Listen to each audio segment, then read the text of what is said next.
Welcome to day one of our quilt along. So today is going to be all about getting ready. We're not actually going to do any sewing today. We're just going to get you guys set up for success. So I want to talk today about our paper piecing and how you can best organize that and ways that you can keep all your pieces together for each day of the quilt along. Now, I don't know about you, but one of my least favorite parts about paper piecing, besides picking it all off, is prepping the paper. So that's why we've dedicated an entire day here for getting that part of the quilt along ready. So I want to share with you how I do mine. I want to share with you another suggestion, and then I'm going to actually show you where to cut and where you're going to be sewing. Just in case this is your first time paper piecing, or even in this one we have some applique mixed into our patterns, and at least if you've been sewing with me, we haven't done that technique before, so I want to show you how that's going to work. So behind me here, this is a view you guys don't usually get. This is my design wall. I'll actually put a link down below to how we created this. This is like the best thing, and it's way easier than you think. So I'll put a link on how you guys can make one of these for yourself. But this is what I've got set up. And you'll see here are each of the 8 blocks that we'll be making as part of this quilt along. And what I've done is I've taken each of the blocks and I've started to cut them out. Now I print out each one of the sections and then I pin them up here. And let me show you here.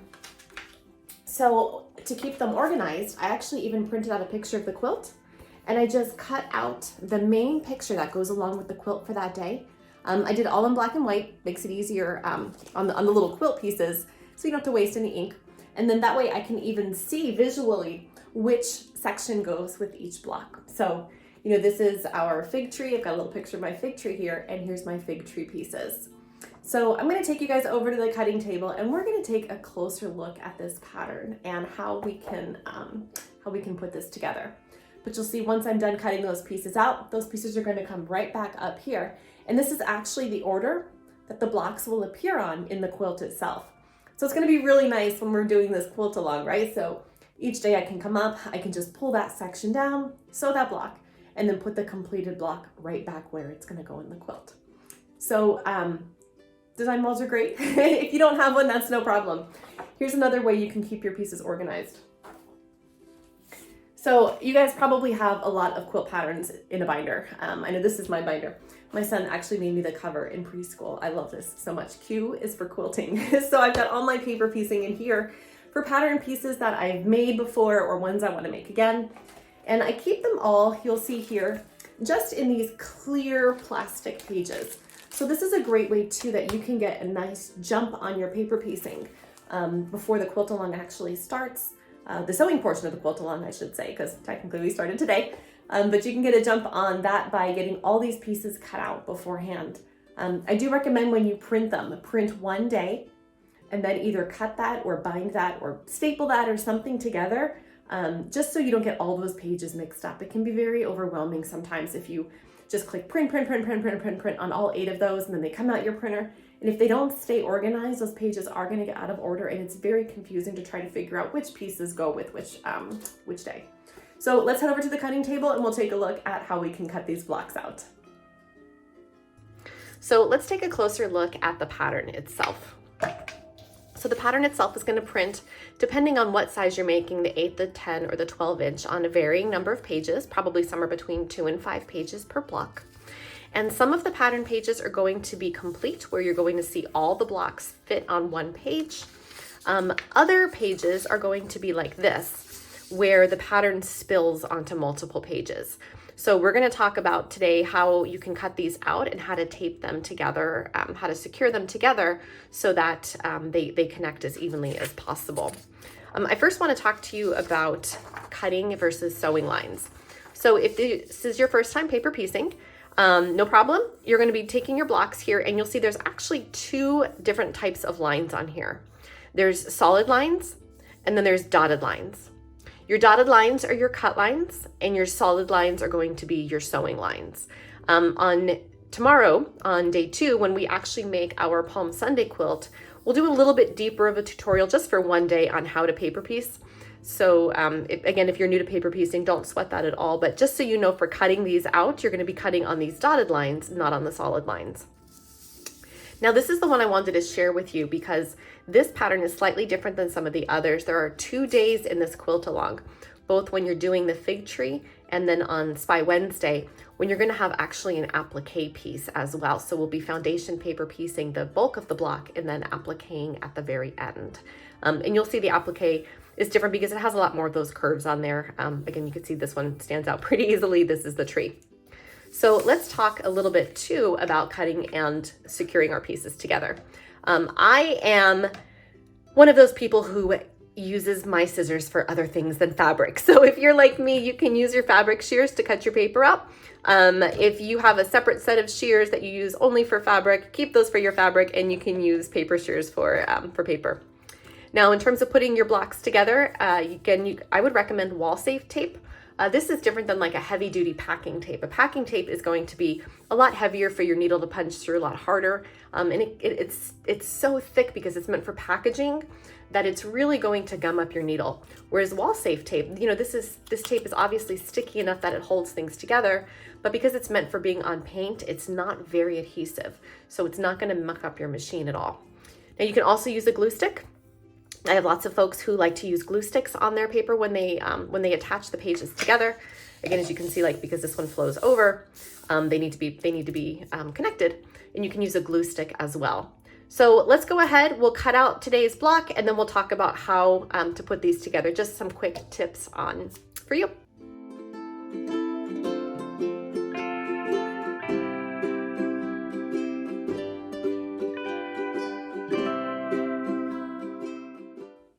Let's talk real quick about this applique piece. So when I cut this out, you'll notice there's actually two sets of lines on the applique pieces, just like there are on the foundation pieces. And the reason there's two sets of line is because you have the option of choosing how you want to applique.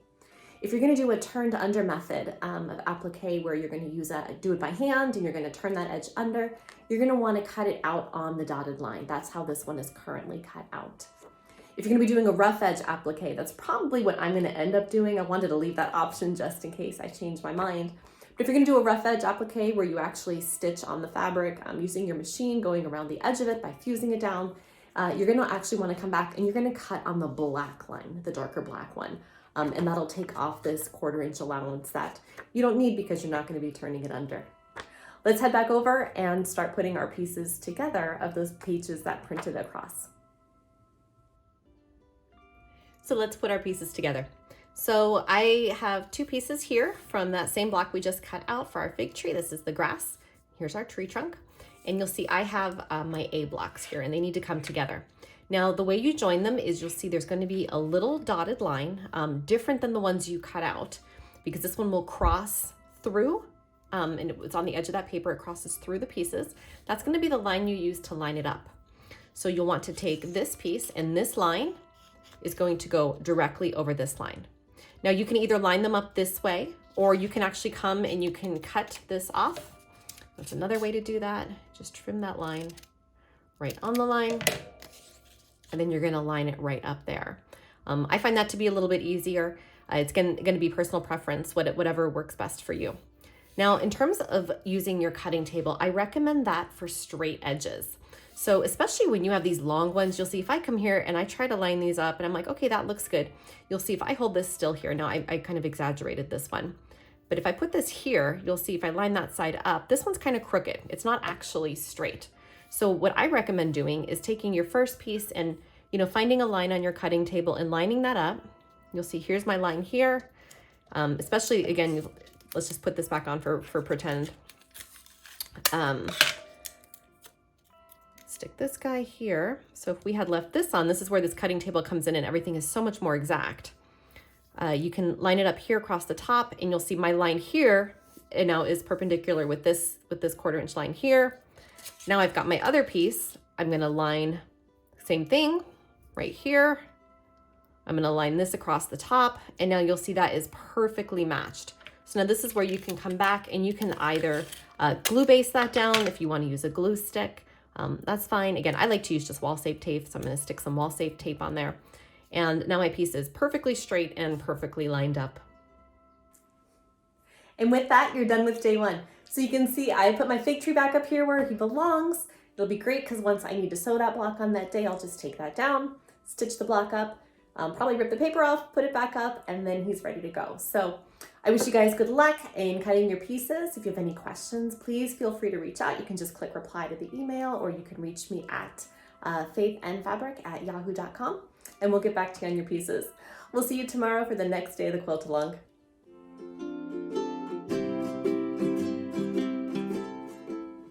Welcome to Palm Sunday. We're going to be working on our very first block today. So go ahead, pull that block off your design wall, and let's get started. Today's reflection on our Palm Sunday block comes from Matthew 21, verses 1 through 11. Now, this whole verse is important to me because when I think about it, I think about how these crowds were so excited and so welcoming when Jesus came. They were thrilled to see him. They're offering palm branches for his donkey and him to step on as they enter the city. They're treating him like royalty. They're treating him like a king.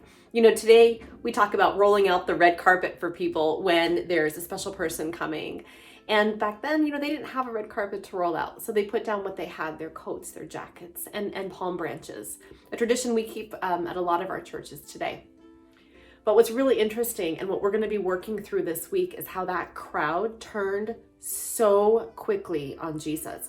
You know, just a couple days later, here he is going from king to being crucified. So today I encourage you as you're sewing your block to think about what is the meaning of this for you. You know, for me, I think about, you know, it's really easy to welcome Jesus like a king when things are going really well in my life. Or it's really easy to welcome him when I'm at a Bible study and I'm surrounded by people who think the same way I think in terms of that belief. You know, and other times I guess we all have that moment when we feel like those people in the crowd who maybe turned their back. You know, there's times where I feel I'm being called to do something and I'm like, you know what, Lord, that's great, but I don't have time for that right now. And I literally kind of feel like I'm ignoring that and I'm not going to do that. Or you choose your words differently. We've talked about this a lot in our Free Motion Fridays, but you know, we sometimes change even the wording we have around friends, where sometimes we'll be like, oh, I hope that works out for you, instead of saying you want to pray for them. You know, there's so many small ways that we might turn our back. You know, obviously, you know, Jesus isn't here and we're not directly, you know, saying crucify him like some of the crowd members did. But in our own way, in our own daily lives, there's moments when we might be doing just that. So a little bit of thought for today while you are working on your block. Let's take a closer look about labeling these. So you'll see I've got my block here, and you'll see again we did those random colors, but if you want to have a set pattern before you go into it, I would recommend just setting up your blocks and then labeling them. So if you want to start off with a light, dark, dark, light, dark, you know, so I'm just kind of making those random. You can go through and label them. If you prefer to have a pattern that's very specific, that goes light, dark, you can also do that here. Your tip is going to be this one palm frond that's going to cross over on block A. So your A2 is going to be part of B6. So you're going to want to make sure that that piece stays the same. So I'm going to label this one, for example, dark. And I'm going to label this one dark. So A2 is the same as B6. And that's right here. That's this one frond that's going to cross over two different blocks. So definitely keep an eye out for that one. Again, if it was dark here and light here, to be honest, you probably would not even notice it. But if you're trying to be consistent in your block, you do want to make sure that you label that block appropriately.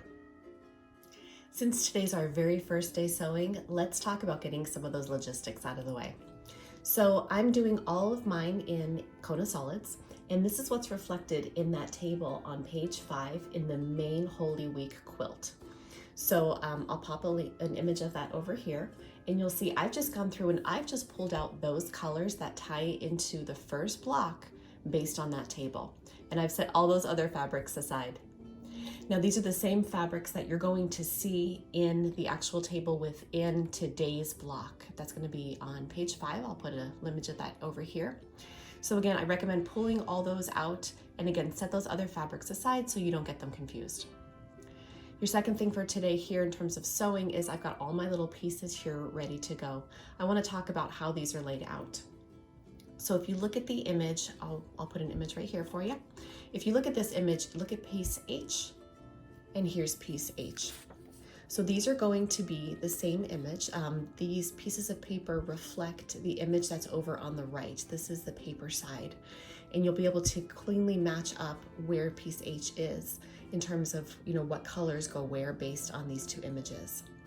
the image on the left is going to be the image that's going to show the fabric side. So once piece H is sewn, this piece will look like this piece. Now, just to come back to colors real quick, I want to mention that on the cover of each block, I'll put an image of that here. The cover is going to be done in just scrappy colors. And I wanted to do this for you just to give you other ideas in terms of putting your block together in case you're not making every block or in case you're just working from your stash. You'll see in this image, I used a variety of prints and I pulled them together a little bit differently than I am with the Kona solids. Let's get started on our sewing. So since this is our first day sewing, I thought we could just go through some very basic foundation paper piecing tips. So I'll put a full link up here. If this is your first time paper piecing, I would definitely recommend watching the full video, but we're just gonna go through some quick little tips. So first off, you wanna make sure you set your stitch length to a very small number. So I usually sew at about 1.5 millimeters. You're then gonna start off, here's your block. I'm using a very basic one here. This is piece I. We're gonna fold along that line. And by folding, off a little bit there. By folding on this line, this is where you're going to line up your fabrics. So I'm gonna start off with my brown. This is the dark brown of the donkey, that sable color. So I'm gonna try to, again, minimize any waste. So I'm gonna put that here and I'm just going to trim this block out along the edges. Now, when you trim around your little line that you've folded, you want to trim up just about 1/4 of an inch above it. Now, some people like to measure this. If you have a 1/4 inch ruler, you can do that. I just estimate. Estimating has always worked just fine for me because we're going to come back at the very, very end and we're going to press all of our pieces and then trim them up even further. So you've got your block here and I'm folded on my little line. So now I'm going to take my blue fabric because this piece is going to be blue.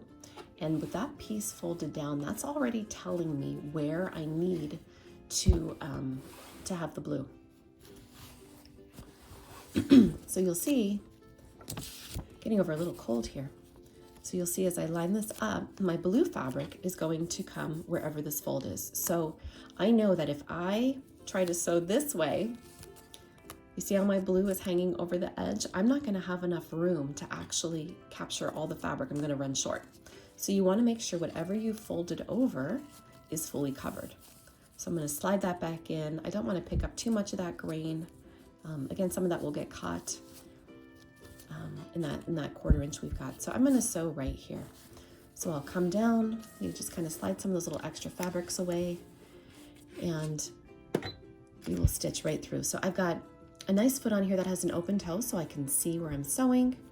We'll come down, we'll just go right along that line. Cut at the end. And you'll see now when I open this up, it's gonna fold exactly where I put it. And again, I don't mind picking up a little bit of this edging here because it's all gonna get caught on this sew line when I attach my pieces together. So you're gonna come through, you just trim off that excess. Trim this little bit off here. And you can set this piece aside and keep going. So one last piecing tip before I let you guys go. When you're working through these little teeny tiny leaves, I'm working on an 8-inch block right now, you're gonna wanna just, as you slowly work through, you're gonna see that these lines connect and stop. It is very okay to stop your piecing just at the end of the line and to stop here. You'll see I went over a little bit. That's basically where you're gonna end up you're gonna be sewing your next dark green one here or your light green, depending on what color you choose. And again, it's okay if you go a little bit over on those lines. So just don't let the lines get hung up on you. As long as the second line you sew, so this is your first and you stop, this is your second, come all the way through, okay? First is gonna stop, second is gonna cross that stitch and come all the way through. And as long as your second one that comes all the way through is connecting that first stitch, you'll be good to go. When it comes time to picking this one, I apologize in advance. I recommend starting with the easier sections. You'll be able to pick these quite easily, but especially if you've done this little 8-inch by 8-inch block like I have, the picking gets to be a little tedious. So I recommend a good movie, a good glass of wine, and a couple tools. Now your seam ripper and your tweezers are gonna come in very handy. Now, I like to use the seam ripper just sometimes to get underneath. I find I can help, it helps me to pick a little easier just to get it started. Now, obviously you don't want to be jamming it through your fabric because you'll rip your fabric. And then I can grab it with my fingers. I might also find for some trickier pieces, I can also use tweezers to get underneath. You know, these are, they're the pointed nose tweezers. And, you know, you can also use those to kind of get and pull. I recommend as much as you can, use your fingers because your fingers are going to be able to feel fabric versus just paper. For example, if I jam this underneath, you know, and I grab and I start ripping and yanking, you'll see I've grabbed some of the fabric with me. And if I start pulling too hard, I'm going to rip the fabric. But if I do it with my hand, I can feel pretty quickly where the fabric is. So I apologize in advance for the picking on this one, but this will be your worst block to pick. Going forward, they're going to be all pretty easy blocks. You won't have any more of this very intense palm tree design. But gosh, look how beautiful that turned out. So good luck with your picking, and we'll see you for the next block.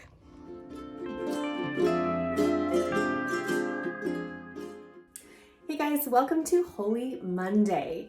Now, yesterday we finished off our Dunking palm tree. I hope you guys can forgive me for all that tiny piecing, but doesn't the block look amazing? I'm so excited to see this slowly start growing each day as we continue to work our way through. Now, as a tip, I've started squaring off my blocks as I'm going through. I figure that's just one less step and I'm already kind of pressing it and, you know, cutting it as I'm going through. So just a tip for you to save some time, go ahead and square up your blocks as you're going through this, this quilt top. So today we'll be working on Jesus's temple. That's the temple, well, not Jesus's temple, but the temple of Jerusalem. This is the temple where on Monday Jesus walked in and everyone was there trading. So we're going to dive into that a little bit. We're going to dive into some tips on how we can best sew this block. So let's head over and let's get started. So let's dive into the scripture on today before we start sewing. So when Jesus walked into the Jerusalem's temple, you know, he walked in and there were people there selling, there were money traders, and it got him very upset. Now, he wasn't necessarily upset over the fact that there were money traders and that there were people offering doves for sacrifice and selling them. That's part of everyday life. People sell things, people purchase things. These were people who were filling a need. What Jesus was upset by was the disproportionate income that these people were taking for themselves. They were behaving like thieves. You know, instead of trading, you know, $1 for $1 or, you know, $2 for a dove or whatever the appropriate funding would be at the time, they were making this disproportionate income for themselves. They were charging a premium. They were taking advantage of the people that were there to offer sacrifice to God. And this is what made Jesus angry. He said, "You're turning my home into a den of thieves." And that was the problem. When you're taking more than what your share is, when you're preying on other people, you're preying on the things that they want or just the situation they're in, that's when we are really being offensive to what God wants. Now, I encourage you as you're going through your block today to think about that. You know, I think a good example of this is when you can go to the grocery store, and I always try to buy organic when I can. And, you know, maybe my organic apples will come down and I'll see the cashier key the apples in as regular apples. Now I can let that go and disproportionately take, you know, $1 off a pound of apples. We go through a lot of apples at my house, but that's wrong. That's wrong. That's disproportionately taking income that does not belong to me. I'm not paying my fair share. So there's so many little examples that we can think through the day that, you know, just happen in our everyday life. There's a great reflection today before you start your block. Please go ahead and give that a read, and then we'll start sewing. Let's jump into the colors we're using today.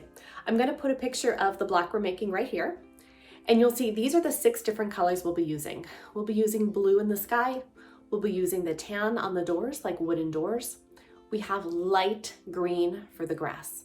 Now this is really important. I'll stick another picture up here showing you tomorrow's block. Now what we don't want to do is, if you're following this as accurately as you can, you don't want to have the same color grass on both days. You know, visually that's just going to look kind of like It's a lot more exciting if you have, you know, more visual color, more visual interest. So you're going to be using your lighter green. If you're just using from your scrap pile, that's great. Just make sure whatever color you use today in the grass is not the color you use tomorrow in the grass. We've got yellow for the windows in the temple that are lit. We've got this nice dark charcoal for the pillars, and then we've got some like a very warm brown that we're or warm gray rather that we're using for the actual temple itself. So let's head over to the cutting table and take a closer look at the block and some additional tips on how to put today's block together. So a few other things to talk through for today's block. You'll see there are a lot of straight pieces, and that's going to be your challenge today when you're working, is to make sure when you're attaching this straight piece to this straight piece to this straight piece, that you're really making sure that your lines don't start to get wonky. There's really, if you look at this, with the exception of these two little tiny angles right here on block I and block L, everything else is either perfectly horizontal or perfectly vertical. And so you want to make sure you're sewing that way when you're putting your pieces together. Your second point I want to point out is on your D block right here. I'm going to pull this a little closer. These are the doors. Now you're going to wonder, why am I putting the same color on D2 as I am on D3? That's because if you just make this one piece, you're not going to have that line that separates where the doors would each swing open. So when you're going through this, make sure you piece, your grays and then your tan and then another tan and then your gray. You can go back when you're done. You can do a French knot on the doorknobs if you want to put doorknobs on there to make it look a little more realistic, okay? And again, this down here is the grass. This is where you're going to see that lighter green popping up. So we want to make sure we pull that lighter green in today to balance out before we get that darker green in there tomorrow. Let's talk about piecing the windows. Now, so many of the blocks you're working on are mirror images of each other because the pattern itself is almost a complete mirror image if you fold it in half. Now, when you're making these blocks, you'll see the blocks themselves are pretty small. What I would recommend is you start sewing a couple stitches before and a couple stitches after. You're going to sew right through that line, and that's going to connect your pieces where you have that 1/4 inch overage on each side, okay? And what that's going to do is help hold those pieces in. If you just sew this little tiny length right here, what's going to happen is your pieces are going to be a lot more likely to swing around and they won't be as straight.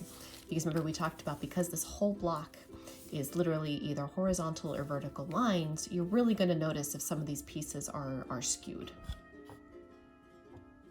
And that's what we've got for you today. So go ahead, finish up your sewing, finish up your piecing on your block. Go ahead and pull all that paper off, and don't forget to square it when you're finished.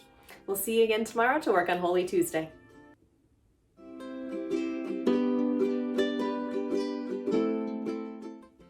And just like that, you have your first 2 blocks done.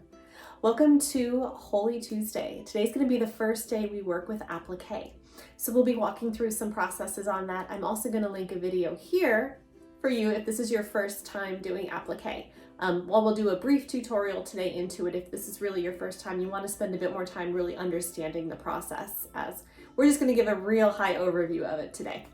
So we'll be making the fig tree. This is going to be the fig tree that yesterday Jesus saw, and it looked like it was full and it really wasn't. And so when he cursed it, when they saw it on Tuesday, they saw that the tree was dead. So we're showing both sides of that tree today. Let's get started. So let's talk a little bit about the block we're making today. Now, obviously, we all know the story of the fig tree. It's one of the most popular stories there are. But we have to ask ourselves, why did Jesus curse a tree?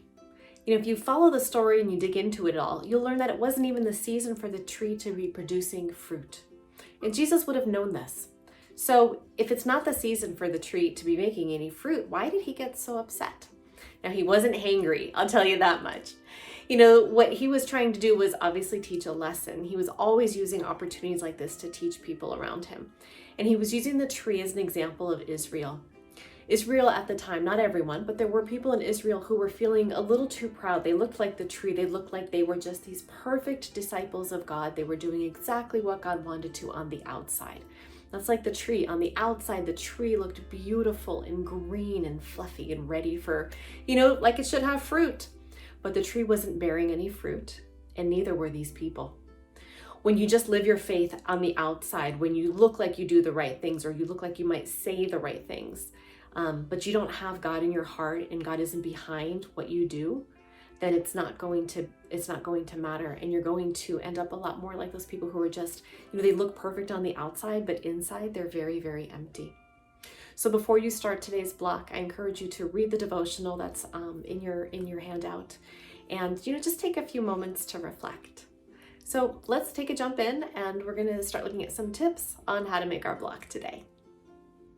Let's dig into today's block.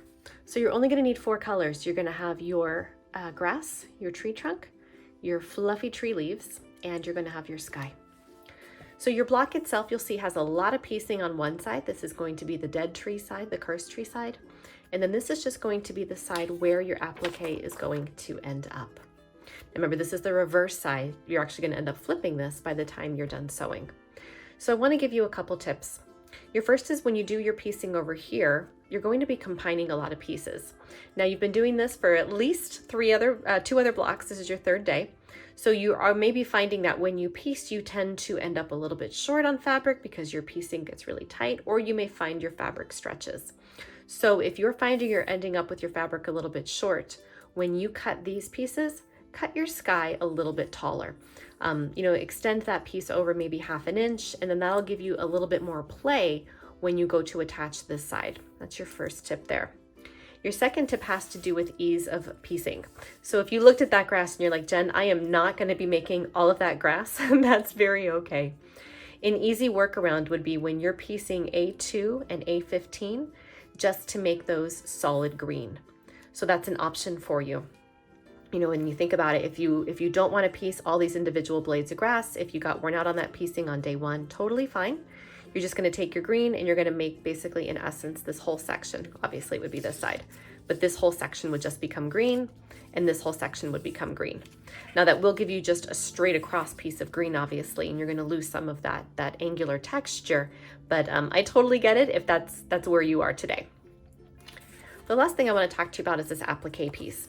So this is our first time doing applique, and I'm going to do a fast motion video on applique. I'll pop that link up here one more time for you. If you have not done applique, I do encourage you to check it out. That's more the detail on how to do it.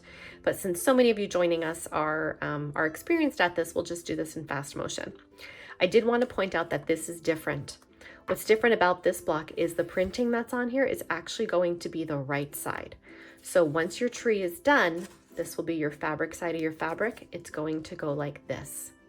Okay, it's the one piece that seems a little bit awkward because it's got the printing on the front. Again, that's because it's applique and not paper piecing. The other thing I wanted to point out is where to cut this. I was starting to cut it out, and I want to just show you where these markings are. So if you're going to do a turned under applique, you're going to be cutting on this dotted line. I'm most likely going to just be doing a rough edge applique. So I'm going to come back and I'm going to be cutting on this dark line. Okay, so a couple tips to get you started. Let's talk about those blades of grass.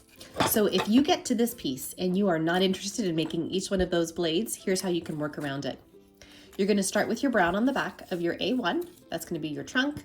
And when you fold your fabric, instead of piecing it to size for that little tiny blade right there, that A15, get these scissors out of the way. Instead of sizing it for that A15, you're going to size it for this whole strip here. I'll pull it in so you can see it. So you would just cut your green to fit this whole size. That's definitely an option for you.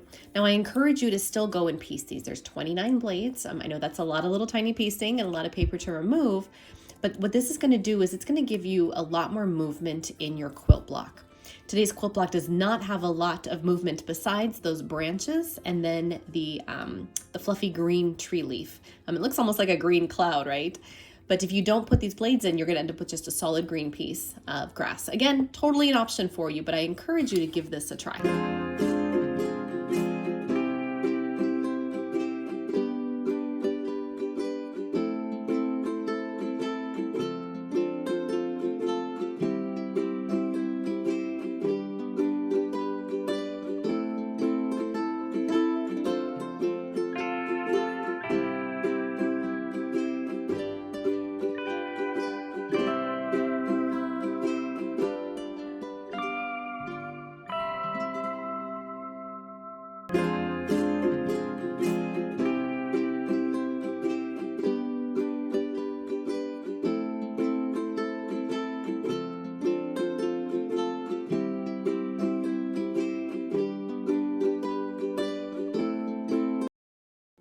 And there's your fig tree.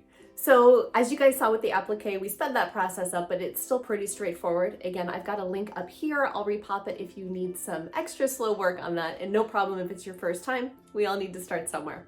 Now, as you saw, I'll bring it closer. I went and did a blanket stitch around mine. You can see a little bit in the light there. I did match the colors, and I love the way that looks. Now, one tip, when you are putting your leaves on your tree, make sure you leave some room up here. I've got, you know, about a little over a half an inch, almost 3/4 of an inch of space. You want that space there because don't forget, when you sew your blocks and attach them, you're going to lose that 1/4 of an inch.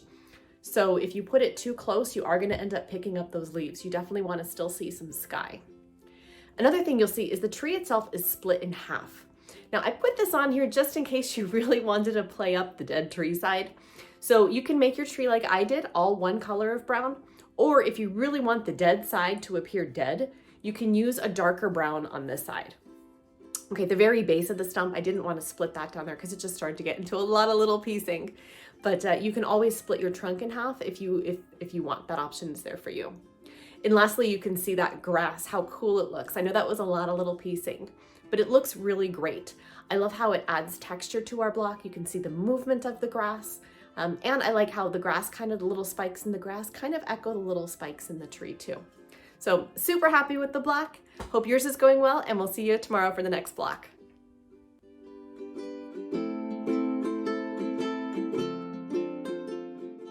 You guys, we are already done with our top row. I can't believe it. Our blocks are turning out so good. I'm so excited to be doing this with you. So today we're going to be moving on to the 4th day of Holy Week. This is sometimes called Spy Wednesday, and that's this set here. Now included in our set today, we'll be making some of those silver coins that Judas traded, or he received, if you will, from the high priest in exchange for trading Jesus's life for them. So there's going to be a couple different techniques we'll be doing today. We'll be doing a little bit more foundation paper piecing, and like yesterday, we'll also be doing some applique. You can thank me for that one. I had initially created all these coins in here as paper pieced. There were so many little turns and I was like, this is crazy. So you now have 3 applique coins to work on, which is nice because it'll give you another chance to practice those applique skills. Let's get started. So let's talk a little bit about Spy Wednesday. So the week of Holy Week that goes from Palm Sunday all the way through Easter Sunday has oftentimes different names and designations for each of those 8 days. Spy Wednesday's origins have been traced back to roughly the 3rd century, which is really cool to think we've been celebrating something for over 2,000 years. And it looks at the day, probably one of the darkest days, right? In terms of what people have done to Jesus himself when we look at what Judas did. Now, Judas betrayed Jesus for the price of 30 silver coins. That was something you'll read about in scripture, how that was often the price of a slave if you kill a slave. So, that kind of gives you a comparison as to what they thought of him, what the priests thought of him at that point. It was pretty bad. Now, what I find interesting is when you read Luke actually says that Satan entered Judas. And that's pretty powerful. Like Satan kind of got a hold of him and he got in there and he took hold, he took root. And he had Judas, maybe Judas, we know he loved money. We know he was kind of an accountant and did a lot of the taxes and whatnot. But, Satan preyed on something in Judas. He found a weak spot and he took advantage of that. Now, obviously God had a plan for all of this, because if that series of events didn't happen, you and I would not have the opportunities to have the open gates of heaven that we have today. So, we never know where we fall in God's plan or how things are going to play out. But, I encourage you as you're sewing your block to think about, where are spots in your life where Satan can grab hold of you? Now, I'm not saying you would do something quite like this, but we all have weak spots. I've mentioned this in some of our other videos, but our priest always calls them our favorite sins. What are some of those things that you tend to just really, they're not the greatest piece of you and you struggle with? And today, as you're sewing, I encourage you to think about those and think about what can you do to keep Satan away, to prevent him from taking a hold on you. Let's talk through a few piecing tips on this. So first, as you're putting your table pieces together, like you'll see here, this is my table. I really want to make sure that these lines right here connect. It's going to look a little wonky if I've got a table that's higher on one side than the other. So while normally I've shown you this tip where I like to take my pin and I put it through this corner and then have it come through this corner right here to connect those, to line them up, what I'm actually going to do is I'm going to line it up on the seam. So you'll see this is how the pieces are going to join. So they'll fold over like this when they connect, okay? So again, normally my tip usually to you guys is, poke it through this corner and line it up with this corner. And that's still a great tip. You can do that. What I'm going to actually do though is I'm going to come through right here. So from the back, this is right where those two seams connect. So I'm going to pull my table down and I'm going to come right through there. And so you'll see I've come right through on the top where that gray and blue connect. Now this is the piece that's going to attach onto it. So now I'm going to come through and I'm going to try to find that exact same spot right here. Okay, you'll see, nailed it on the first try. So I'm going to now line those up corner to corner. And now that I've got that secure, I'll just come through. I'm going to pin this all in place so it doesn't move at all. And we're going to sew. So we'll come straight down. I like to do the side that has it already on there. So we'll come through. Again, always saying just barely to the right of that line to allow some fold.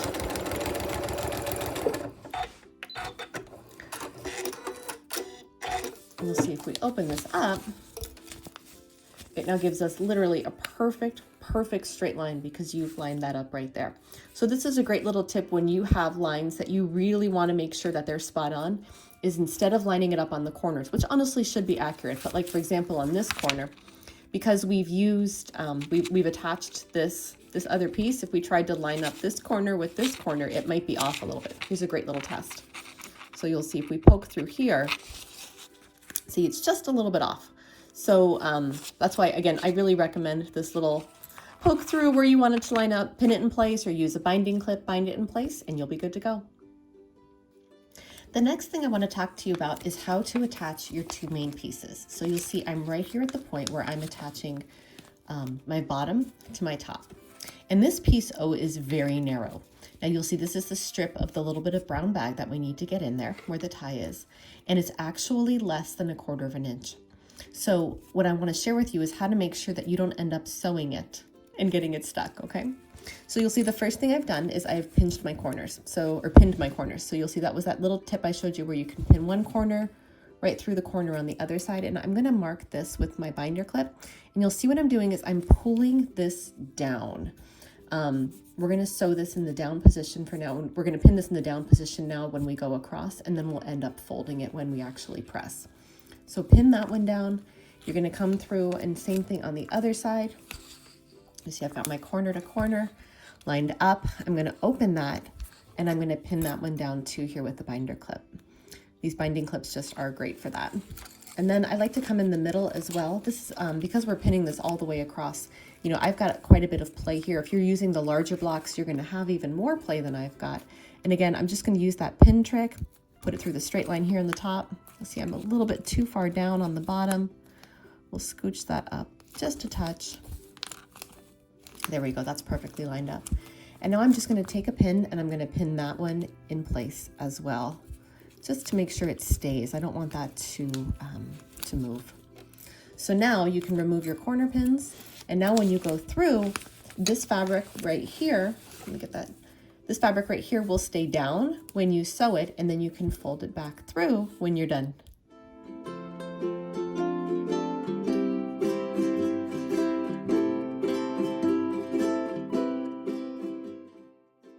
So let's talk about the coins. So my coins are all prepped. They already have the double-sided fusible webbing on them, and I just put them here for demo purposes. So the first thing you want to do is think about your placement. So if this is your table, you want to have at least your back coin on the table. You know, you don't want it like floating up in the air because coins don't float, you know, unless you're going to be stacking them or something like that. You can really think about your arrangement. So I'm going to start with my first one, you know, roughly right around here. You'll see I kind of pinched my little table a little bit too far in the corner here, so I can even come and I can cover that. You can use these as a little mistake cover. I'm going to roughly go for an arrangement like this. So you see I've started my darkest in the back, then the middle tone, and then the lightest gray here in the front. So what I would recommend you do when you piece these is you think about how you want to sew them. Now I am going to blanket stitch around mine. What I want to do though is make the blanket stitching easy for me. So I'm only going to press this one down first, and then I'm going to do the blanket stitch around it, and then I'm going to come back and do this one, repeat that process, and then do it a third time here, because I want to be able to, just have a nice clean blanket stitch that goes around, and then the stitch will get picked up underneath. I don't want to have to fight it too much with trying to start and stop around each one of these little corners. So, you can go through, you can think about whichever process you want, especially, if you're changing colors, this will be really easy. You can kind of press this one down. Let's line these up and we'll just do that part together. So say I go for something kind of like that. You can press down here, and then you can do your blanket stitch in a darker gray, come back, press your next coin down, do that in a medium gray, come back, press your last coin down, and do that in a light gray. And there you go. Your Spy Wednesday block is complete. Let's take a closer look. So you'll see the opening part of the bag has that nice dark look that matches the ribbon. I was actually thinking, how fun would it be is if you were interested in it, you can always even stitch this just the same color brown as here, and like the lighter brown, and then actually make that like a real tie that you sewed on there. I think that'd be super cute to make it 3D, so something to think about. You'll see here we've got our coins on there. Those are all nail blankets stitched down. I chose to go with the same gray tone. I kind of went with like a medium tone. You know what I really like about it is it kind of gives it like those edges of a coin. I know that's probably more of a modern thing that we have now that they probably didn't have back then, but I love how it just, kind of adds to that authenticity, that look of what those are. They're graded, so they kind of look like they're, just kind of sitting there on the table side by side. So there you go. If you haven't already squared off your block, go ahead and do that, and we will be all ready to work on our Holy Thursday block tomorrow.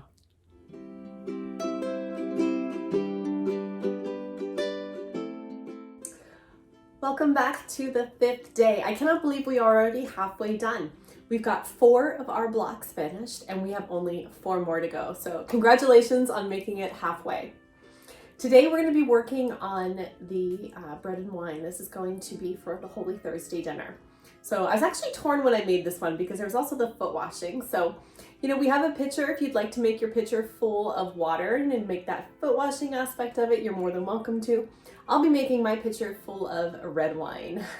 Makes you wonder if it was a Cabernet or a Sauvignon, But I'll have my pitcher of wine and my bread. So that's what we'll be making today. Let's get started. Let's talk about today's reflection on the block. So obviously we're making the Last Supper, and we all know this story.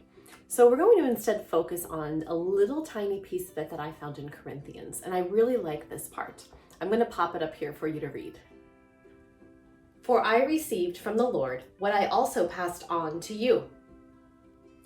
Now I love this line because when Paul was writing to the Corinthians, those in Corinth, he was really working as a conduit. He was saying, I received this from Jesus, and now I'm going to pass it and pay it forward to you. And I love this because I think of all the times that we go to church or services or mass or whatever you call your weekend prayer routine. As Christians, we have that beautiful routine, and sometimes we don't really carry it forward. So I think so often, sometimes we'll go to church on a Sunday or a Saturday night, depending on when you go. And you feel filled up and your heart is great, and you leave, and sometimes it can stop there. And so our thought on this block today is when we are receiving that bread and wine or just that spiritual nourishment at our services each weekend, how can you take that and pay that forward like St. Paul talks about? How can you be that conduit? How can you take that nourishment that you've received and help to nourish others? So as we work on our own nourishment with our bread and wine today, let's take a look at what we're going to be working on. So let's talk a little bit about the block. You'll be using these different colors today. So we have 6 different colors total.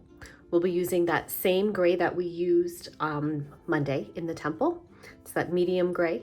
We've got our wine. We've got our 2 shades of brown, the light blue, and then that very, very dark, almost black charcoal. So in terms of how you're going to be piecing this block, you can see I've kind of got it laid out here for you. So again, when you're looking at that pattern, you're always looking at, the reverse side of it. I'll put an image right here. You'll see this is the part where your pattern is all laid out.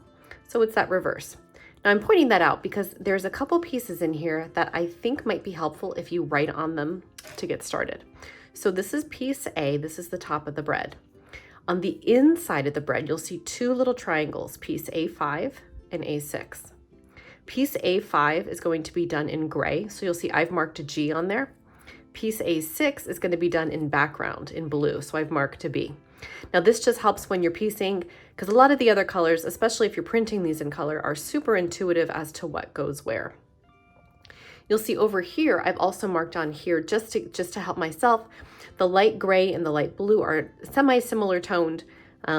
So I marked all my grays on here as G's and my B's as blues or background. Same there. Same thing here. Here's my gray and here's the blue. You know, when you're looking at it visually like this, it's a lot easier to see where everything is. Same thing, you can mark these as blues, you know, and you can just go through and you can mark this up however is needed to help you get your pattern done. So today's is pretty straightforward. There's no major tips, no tricks to this one.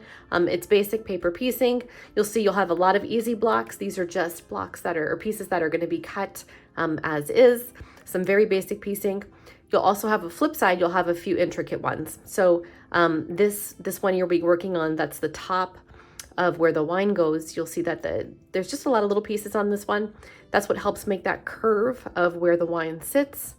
Same thing on your bread. You know, when you cook your bread, you always score it, or at least I score mine. So that's what these are. These are those score lines. So again, you'll have some smaller piecing there with that darker brown. But that's really it. Should be a pretty easy block. So good luck with your sewing, and we'll meet up at the end. I want to take a moment to talk about the very last join you have in your block. Now, that's when you're joining your whole top piece to your whole bottom piece. Let's go take a closer look. Now this piece has a lot of little piecing, and there's a lot of this very long diagonal that goes across right here. Now what you might find is because you've had to piece all these joins and all these joins, you might find that your diagonal line isn't exactly diagonal. Let me show you what I mean. So you'll see if I follow this first part on line H straight, I'm actually coming up about a ½ an inch short by the time I get to the bottom down here. Scoot that up a little bit so you can see here. So right here, I'm short. Same thing if I flip this way and I follow this line all the way down. We'll just put it straight on there. You'll see I'm about a ½ an inch short. So here's how you can work through that. Assuming you have a lot of little extra fabric sticking up, you can take, sticking up, that's a very technical term, right? So assuming you haven't trimmed your fabric too short, let's say it that way, what you can do is you can connect one corner to the other corner and, you know, use like a comfortable 1/8 of a line. So I'm going to go just a little bit above, and I'm going to draw a line right here. So now you'll see I'll have a new straight line to work from, and that's going to connect my piecing. So you can sew on that line, okay? And then you can, obviously what you will do is after you sew on it, you want to double check that you've connected it completely on both sides. You don't want to end up being, you know, because you cut too short that you missed out picking up a piece or something like that. Obviously you want to make sure you connect everything. But that's one way you can get around if you ever find that you've got a line going this way and a line going this way, because if you tried to open that up, see if we can hold on to it. You know, imagine if it was pinned here and here, or sewn here and here, you know, it's not going to open correctly. You want it to be a nice straight line. So there's a little tip if your block ends up a little wonky. So let's talk through our block. So you've got your lovely little block here now. You've got some potentially very red or very rosé looking wine, depending on what you went with. You've got your little bread and you've got your squared off block. Now, hopefully your block turned out well. I actually found a little snafu in mine, let me tell you. See, I labeled that section background and it should have been dark gray, charcoal. So that's why, again, why it's so important to go ahead and label those pieces before you get started, because you don't want to make a little mistake like that. So I'm going to go back and fix that, and we'll move forward with tomorrow's block. Sorry for the interruption, but we have something we need to fix. This spot is driving me crazy. Now, I'm not about to rip my whole block apart, so let's talk about easy ways to fix things. Now, you may want to go out and purchase a pack of fabric markers. I'm going to put a link below to some of these fabric markers. These are great. They stay on during washing and wear. Today I got a black fabric marker, and I'm going to show you how you can fix that one little spot. Let's head over to the table. So here's my block, and you'll see right here I have a little piece of fabric that does not match. Now, I could go through and I can rip this stitch out and this stitch out, because luckily it's probably only 2-3 spots away from where I need to get to. But I'll be honest with you, I don't feel like doing that. So I have these fabric markers. These are from Marvy. Again, I'll pop a link to these below. Now you'll see some nice things about this. No ironing, writes instantly on clothing, water chlorine resistant, permanent pigment inked, dries instantly. Now we've made t-shirts with these and they work great going through the wash. They don't leak, they don't bleed, anything like that. So it's a great brand. So let's go ahead and get started. Now you'll see mine are thicker, but they come to this nice sharp point. So you can take that and you can just barely start to go through and fill in that little whoops. Now again, this is just a quick fix. You can obviously go through and you can take your fabric out. I'm just not feeling that today. A couple little quick slips. And you'll see now from a distance, you would not even notice that that's there. It's covered, it matches again, and we're back to going to be good to go. So definitely as you guys go on throughout your day, throughout the rest of your week, definitely think about how you can serve as that conduit, about sharing that soul nurturing bread and wine that you receive with others. We'll see you tomorrow.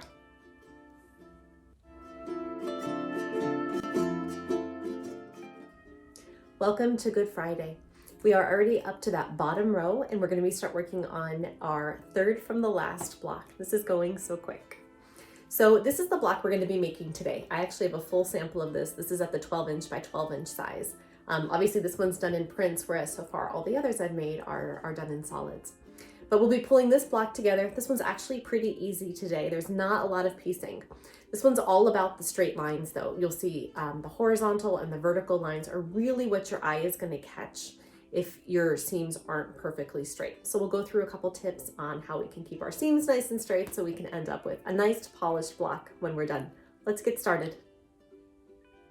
So here's our colors for today. We'll be using the blue in the background. We'll be using the 2 shades of brown for the crosses. Now you always have the option of making all 3 of your crosses the same color. We'll have the lighter green for the front hillside, the darker green for the backer hillside, and then we'll have this purple for the sash that goes over Christ's cross. Normally I have these laid out for you, showing you kind of what the block looks like. Now you already have that in your pattern page, but I wanted to share a way that is a little easier in terms of putting these pieces together.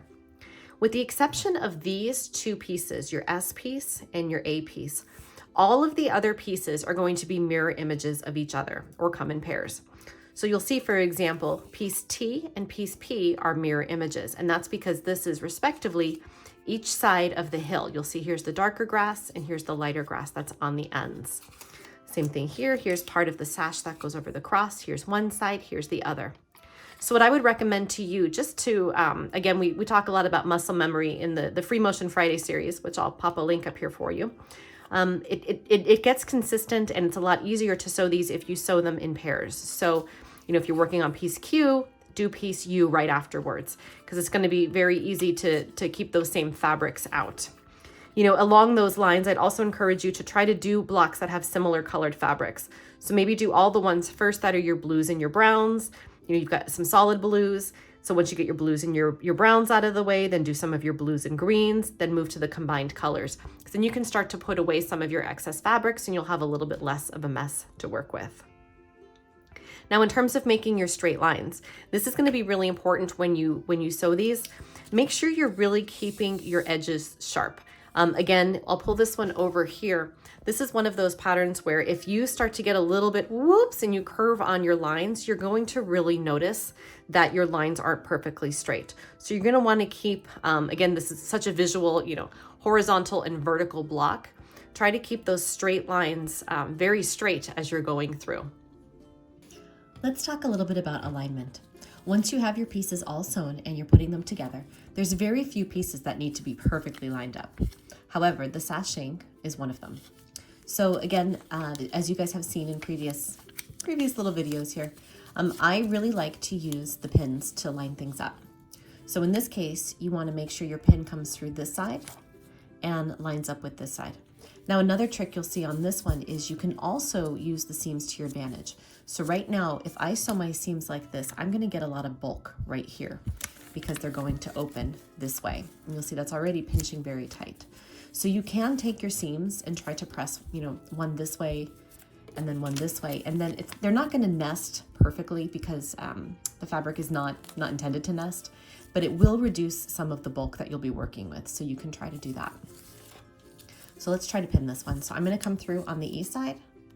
I'm gonna go right through and make sure, so you see I'm coming just where the blue is. I don't wanna pick up the blue, but I wanna come as close to it, there we go, as I can without going through. So there's my first pin. And I wanna pop that through right here on the 1/4 inch line. Perfect. So I'm gonna just put that together here. Again, I'm gonna press this seam this way here, just finger pinch, and I'm gonna put a little clip on it to hold that in place. So now when I sew this block, it'll come straight through. Now you can always double check, it's always good. You'll see I'm a little high, so you can just rearrange that slightly until it matches up, okay? So you can go ahead and sew your blocks. Again, this is really one of the main only pieces here that you gotta make sure lines up clean. So let's take a look at today's block. So you'll see here we go. It's all pulled together and we have a lot of vertical and horizontal, super clean lines. I'm super happy with how it turned out. And you'll see how different this block actually looks from the one we looked at earlier that has the prints. I think it's been really neat to have some of these blocks in both designs because it gives us a chance to see some of those differences, as well as at that larger scale, right? Because that other one was 12 inches. So you'll see, I just wanted to point out, this is where we really lined up with those pins, and you can see when you use those pins how clean that comes out. I also used the pin trick right here for these 2 points and these 2 points. And again, that really just helps it line up.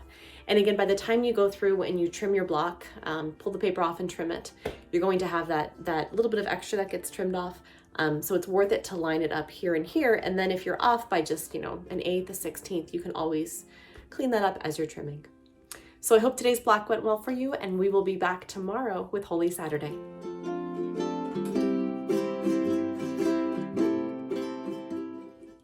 6 days down, 2 to go. So here we are now at Holy Saturday. Today we're going to be making what I like to call the upper room. So, we'll talk about it in a moment here when we do our reflection, but there's not a lot known about where all of the disciples went. So I like to still imagine them here in the town, kind of hiding out, laying in wait. So that's what we're going to be making today. Let's talk a little bit about the meaning behind our block today. Now there is a scripture reference for you to read, and you'll notice in reading about it, about Good Friday, in all those different places in scripture, that there's a lot of talking about what happens leading up to it and about what happened when Jesus died. And then it goes into the resurrection story. Now there's not a lot of space dedicated to what actually happens on Holy Saturday. But I think as fellow human beings, we can all imagine how we would feel. I imagine those disciples were very stressed. They were very anxious. They didn't know what was supposed to happen. They weren't sure when it was going to be coming. Jesus had said 3 days, but was this really the way things were going to work out? Were things going to be different? Were they going to be persecuted themselves because they were followers of him? I mean, gosh, if this is what happens to the leader, were they still safe now as followers? Should they be worried about themselves? There was probably all these emotions just going through them.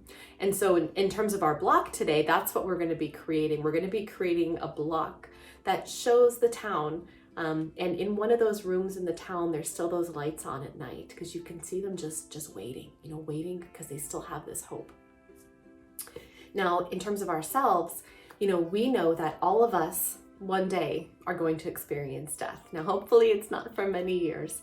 But just in the course of life, we've all already been touched by it, whether it's friends or family or even pets that we may have had. And even though we know that that's coming, we can still have that hope that those disciples had, knowing that death here on earth isn't it. It's not the end, that there is something else beyond that we can strive for, that we can continue to look forward to during our darkest times. So let's start sewing our block. We're going to take a look at some of the piecing tips as well as what colors you'll be using today. So the piecing today is pretty straightforward. You're going to have 2 pieces that are going to just be simple piecing. You're just going to cut those shapes out. You won't even have to sew. You've got a couple little curved lines. So again, just follow the directions. You do have a little bit of horizontalness here that you'll want to make sure that you're keeping those nice and even. Really towards the bottom, but this is, in terms of piecing, this is a pretty easy block, with the exception, and it's not hard, of the grass. Dun dun dun. So I did bring back some of that grass element that I know you guys loved creating in the third block when we made the fig tree. Now again, you have the same option this time as well.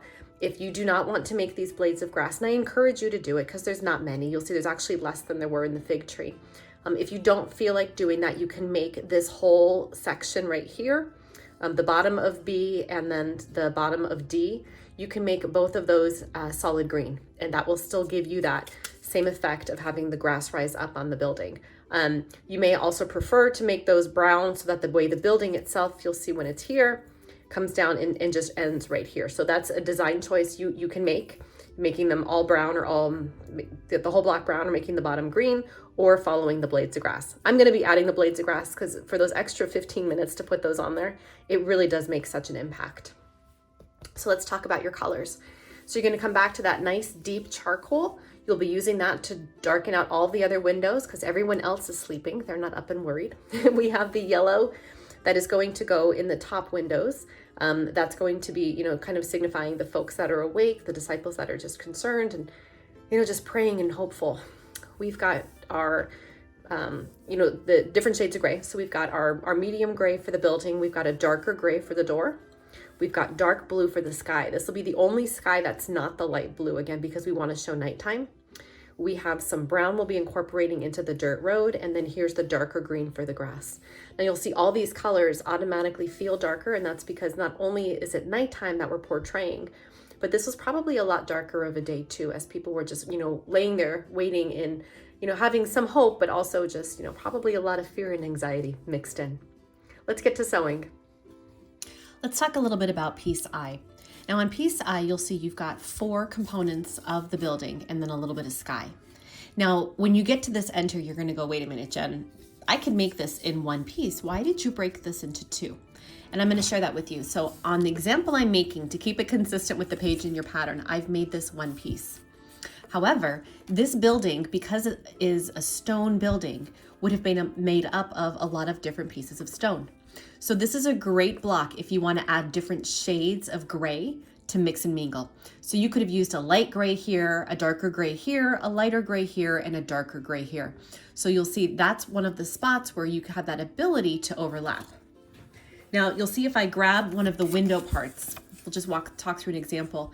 You'll see again here, you can make both of these in, or all 3 really, in the same gray that we've been using in the building itself, or you can mix and mingle the shades of gray, again, to make more of that brick effect on your building. So if you like playing with color, this is a really great block to do that with. It's gonna add a lot more dimension to your block. Of course, it's gonna look just as pretty if you make it all in the same one shade of gray. So let's take a closer look at the grass because I just wanted to break this down. You'll see I've sewn all of my pieces. I've got them all trimmed out and pressed with the exception of the 2 grasses. So again, if you are one of those folks that's like, Jen, I am not going to do that, I wanted to share with you how it could look. So you'll see here's a block where if you sew, obviously you definitely want to still do the top of the building in the brown. But you know, I thought it would visually help to see if you cover the bottom of the building in the green, if you make this grass, you're basically going to have the doorway overlap and kind of come a little bit like this. It's just a scrap piece, but you'll kind of get the feeling where the grass will actually come up and it's going to come up high on the door. So it'll give the impression of, you know, like the maybe a little bit of a taller grass field that your building is in. If you don't, if you just make this whole thing brown, then what it's going to end up, and again, there's no right or wrong, it's just going to make it look kind of like your doorway is going to sit, you know, obviously this fold will be here, but just like the doorway is sitting right on the ground level, your building would end up right at ground level as well. And again, that would be if you made this whole section gray. Okay. Now, again, I encourage you just to put these couple blades of grass in. What is there? There's 5 on this side, 2 more over here. So it's just 7 blades you're going to be sewing. I think you're going to be super happy with that end result. But of course, I want you to enjoy making your block. And if making those little pieces is not for you, there's at least an idea on how you can adjust it. So let's see how it turned out. So you've got your block, again, either the 8.5, the 10.5, or the 12.5. This is my little 8.5 block. You can see it turned out so well. We got the light coming in here again today, huh? So here's my block, and you can see how perfect that little grass looks. I'm so glad we took the time to sew those little stitches in there. I think it just adds so much more texture, so much more visual interest. And you can see we've got those 2 lights on in that room as those disciples are just waiting, with hope, with fear, with all those emotions to see what will come on Easter Sunday. But you and I will find out, because that is our last block that we'll be sewing together. So go ahead, square off your block if you haven't, and we will see you for our next block, Easter Sunday.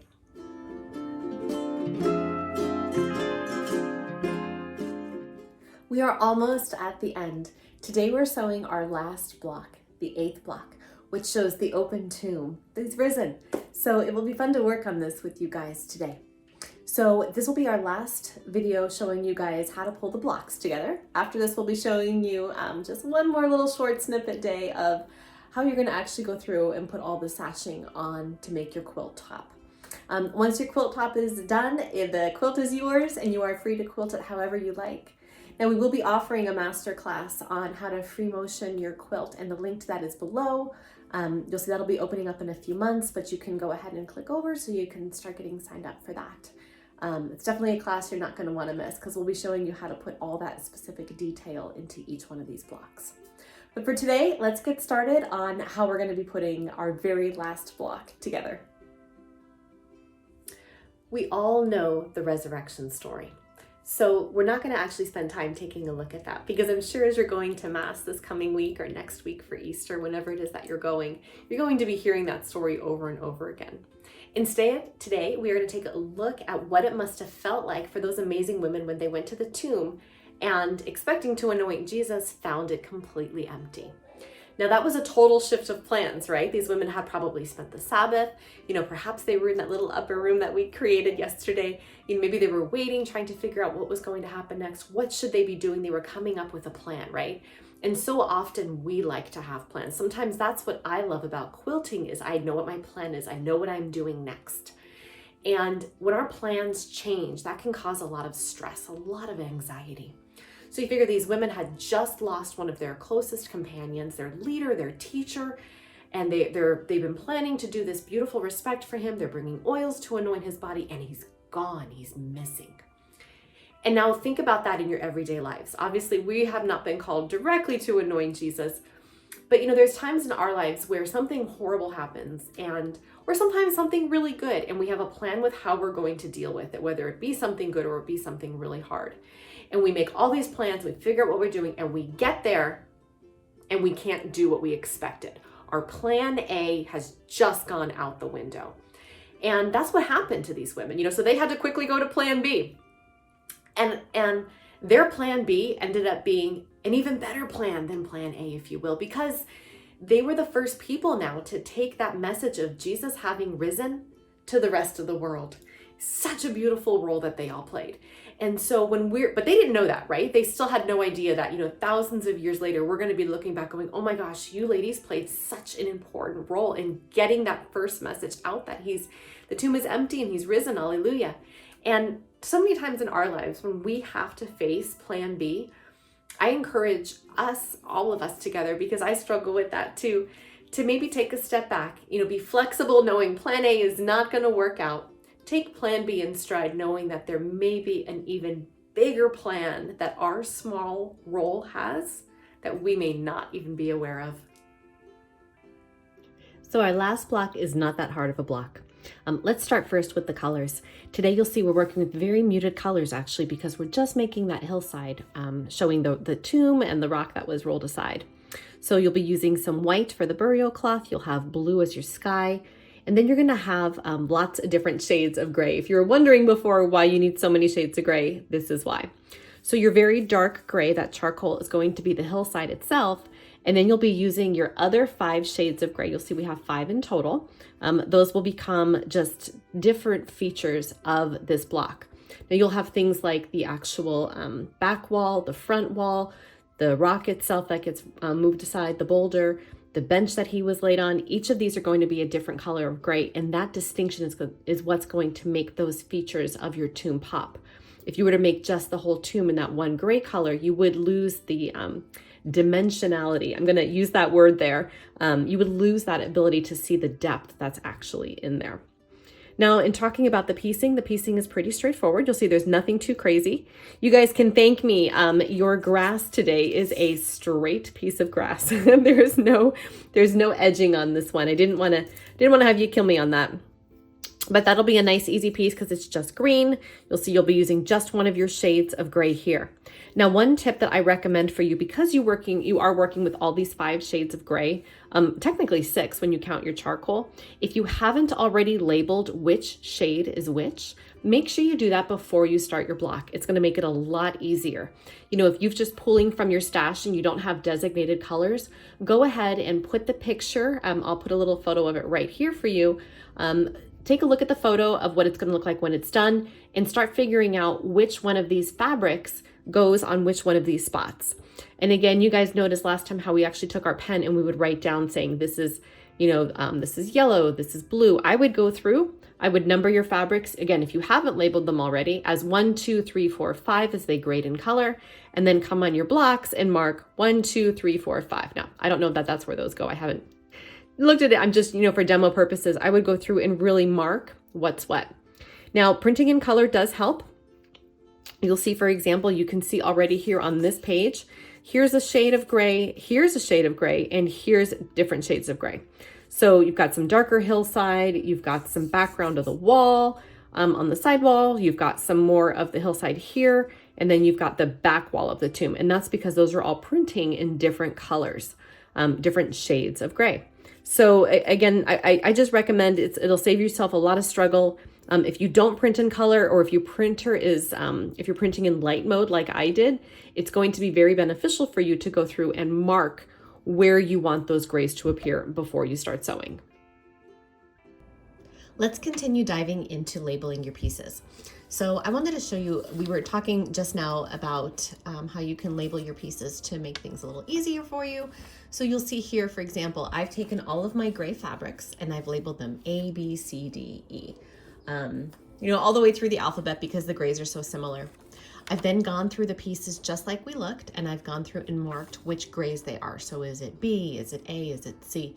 And I find, honestly, you guys, this is just such an easier way, especially because this piece in particular is using so many shades of grays that it's just easier to have them labeled. So I can very quickly this is piece B, this is going to be, or color B rather, not piece B, this is going to be color B right here. So I can set aside all the others that are not B, and very quickly make sure that I'm matching my colors. This way, when I go through and I start putting my pieces together, I'm not gonna have pieces where it's like, oh gosh, I accidentally grabbed the wrong color. It's already been labeled for me beforehand. Ta-da! Our last block is done. This has been awesome, you guys. So hopefully that extra slide we just looked at, 2 slides ago when you were sewing, really helped you guys to get all of your grays in the place they needed to be. I was thrilled when mine came together perfectly. I didn't have, a dark color where a light shadow color should be, or, anything funky like that happening. So it worked out.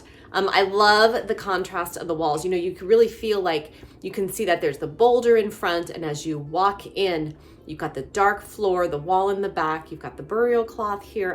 I'm so happy with how this block turned out. So hopefully you are too, and you're enjoying your block, and you've got all of your blocks squared up. Now that'll be the one prep step, if you haven't been doing that throughout this quilt along, is to make sure that you're squaring your blocks up. They should all be 8.5 inches by 8.5 inches. Now a tip, if you do have some blocks, like say on this block when you went to square this up that you couldn't get the full 8.5 inches, a lot of your blocks have these long pieces, either along a side as a border or in the top as the sky, or like this one does on the grass. These are really easy pieces you can always replace if you have extra fabric. Like if I was short, like if I was only coming out to be, my blocks are the 8.5 size. If I was only coming out to be like 8.25 and I know I need that 1/4 of an inch, I could just rip this piece off, sew a longer piece of green on, and then trim it to be 8.5. So that's an easy tip as you go back and square any blocks you haven't squared, or just fix some blocks that need to be fixed. So in our next chapter, we're gonna be finishing this quilt top. So our next section will be talking all about how to cut your, all the pieces that are gonna go inside, all the borders around your blocks. We'll be talking about some sashing on there. So that'll finish off our quilt along as we finish the quilt top. And I look forward to sewing it with you soon.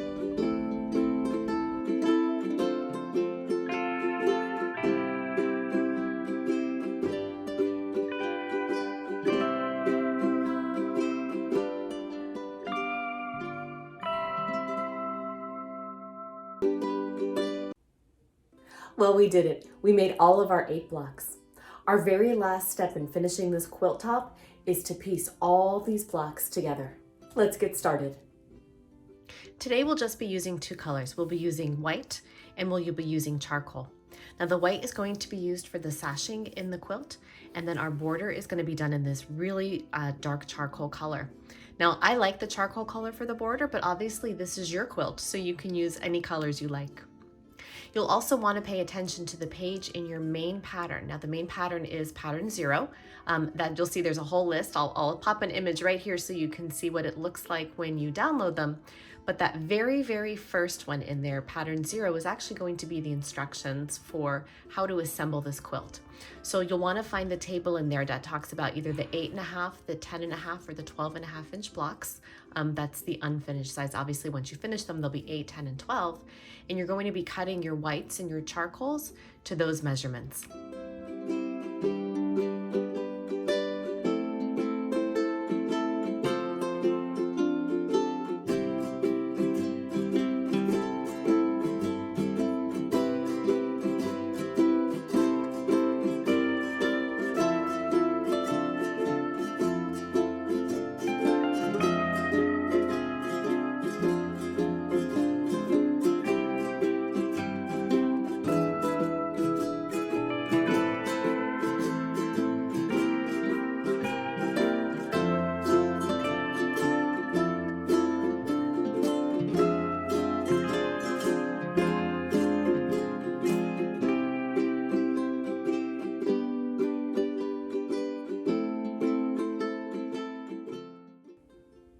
And after all that sewing, all of your blocks are pulled together into a beautiful quilt top.